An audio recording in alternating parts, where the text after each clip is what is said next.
When you bring up the notion that America began as a Christian nation, critics, particularly Christian critics of the whole idea of a Christian nation, bring up the original sin of America, slavery. Slavery wasn't unique to America. Slavery is as old as recorded history.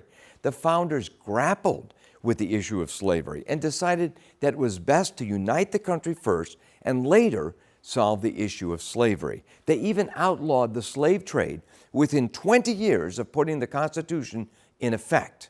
That was the first step toward ending the peculiar institution. But of course, it was not until Abraham Lincoln and the Civil War that this great evil was finally destroyed in America.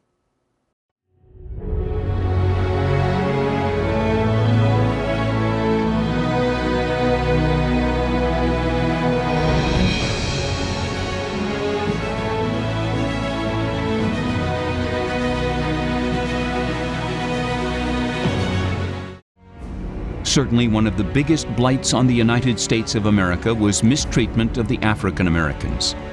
Some critics argue that mistreatment of blacks was essentially in America's DNA. It's very interesting, especially to look at George Washington and John Adams, that they really understood and deeply felt the tension between the founding documents and the principles on which America was founded and slavery. In fact, George Washington, at his death, he did free all of the slaves that were in his power to release. And John Adams also understood profoundly the tension that was there between the founding principles and slavery. And of course, it came to its fruition in Abraham Lincoln, but he also was torn for a long time before he made that decision. But nevertheless, they were profoundly aware that there was a contradiction at the root of the American proposal in terms of the principles that were good, but the practice was not fully worked out in terms of addressing slavery. And that was very important that that was to be addressed. The catalyst issue for the Civil War was slavery. While some may have been fighting for states' rights or even to defend their own territory, as the nation was falling apart, by the end of the war, the slaves were free. But long before the Civil War, Lincoln had served in Congress for one term and received significant input from an important congressman from Massachusetts. One of my favorites is John Quincy Adams, the sixth president of the United States, who was called the Hellhound of Abolition. He was like Wilberforce. He was so passionate about the elimination of slavery in America until he was a perpetual voice crying out against the institution of slavery.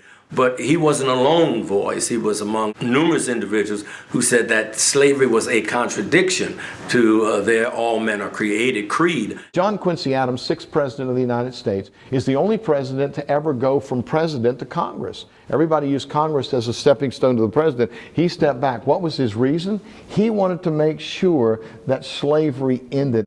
He was constantly talking about ending slavery. And at one point in time in between 1831 and 1847, when he died, he used these words, "Duty is ours, results are God's." Well, in 1846, a freshman legislator came in from Illinois, and they became friends. His name is Abraham Lincoln. Abraham Lincoln only served one term. And then he went back to Illinois, and we see him again as the President of the United States in 1861. And when he took over in 1861, he is the one that used much of what he'd heard from John Quincy Adams to end slavery. The interesting thing about that is, how are we today when we are doing something and we want to see results?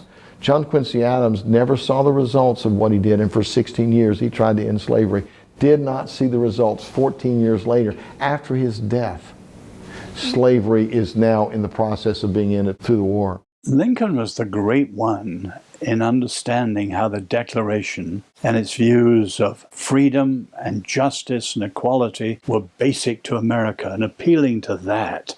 So on his way from Springfield to Washington in 1861, he stops in Philadelphia for a couple of days, makes 2 or 3 speeches, and one of them in front of Independence Hall, and he says, "All my ideas come from the document that came from this building." And he finishes quoting Psalm 137. "May my tongue cleave to the roof of my mouth if I'm not faithful to these teachings." Many people, mostly Christians, participated in the Underground Railroad, which was a network of surreptitious routes and hiding places to help runaway slaves escape to freedom. Quakers were among the leaders in this movement. In 1835, 2/3 of the members of the Abolition Society were ministers of the gospel. It is true that some tried to use the Bible to justify slavery, but the death knell against slavery came from the influence of the Bible. During the war, a young boy born into slavery heard his mother passionately pray to Jesus that Lincoln and his armies would be successful so they could be free one day. That boy was Booker T. Washington. When I consider the liberation of the slaves, I give God the glory for that, but I know that Lincoln had a page in that and had a significant role in that. One of my greatest heroes was Abraham Lincoln, who was able to study, to read the Bible, and to pray, and realize that he had an obligation and a responsibility to do what was right towards an oppressed group of people in America. And I'm very grateful that he heard the Lord and he was able to do that. He was a man that was motivated by God and conscience to say that the slavery issue has to be dealt with. During the midst of the Civil War, Lincoln is quoted as saying, "I heard the voice of God say, 'Let my people go.'" And that is what motivated him to write the Emancipation Proclamation, because he was motivated by the voice of God that said, "Let my people go." 3,000 ministers from around America sent Lincoln with a scroll saying, "We've got to get rid of this evil in America." So I believe Abraham Lincoln was a man that was influenced by God and by the Judeo-Christian faith. He began to seek God, to know God, to walk with God. And I know that's what influenced him. I believe that God used him for a great purpose. Frederick Douglass, who was born a slave, but nevertheless who found Christ. And one of the interesting things about Frederick Douglass, he believed in his early exposure to the Constitution that it was a slave-supporting document. But as he grew in knowledge and his perspectives were honed relative to his faith, he came to declare unequivocally that the Constitution was a liberation instrument. And so Frederick Douglass went on to be a great voice in the abolitionist community.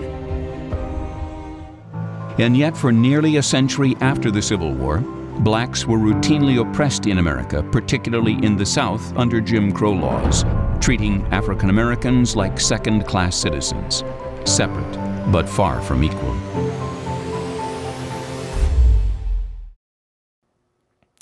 Today, in our era of cancel culture, many young Americans are being taught in our schools a twisted view of our history.